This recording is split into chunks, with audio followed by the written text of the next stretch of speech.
ప్రస్తుతం బంగ్లాదేశ్ దగ్గర జరుగుతున్నది కాదు, బెంగాల్లో జరుగుతున్న బంగ్లాదేశీల అరాచకాల వెనకాలన ఒక పెద్ద కుట్ర ఉంది. పాకిస్తాన్ బంగ్లాదేశ్ కలిపి ఆడుతున్నటువంటి కుట్ర. ఈ అంశానికి సంబంధించిన ఒక కథనం చూద్దాం. మన దేశాన్ని ముక్కలు చేయడానికి జరుగుతున్నటువంటి కుట్ర.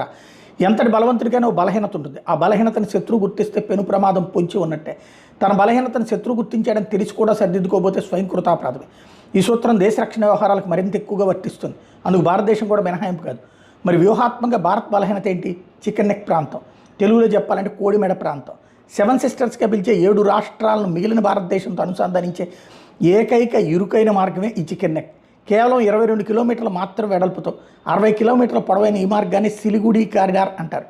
భారత్తో ఏ రంగంలోని దరిదాపులకు కూడా రాలేని బలహీన దేశమైన బంగ్లాదేశ్ కూడా చికెన్ నెక్ ప్రాంతం గురించి వ్యంగ్యంగా వ్యాఖ్యానించడం తాజా పరిణామం. మరి ఈ బలహీనతను అధిగమించాలంటే రక్షణ నిపుణులు చెబుతున్న ఏకైక పరిష్కార మార్గం కోడిమెడ ప్రాంతం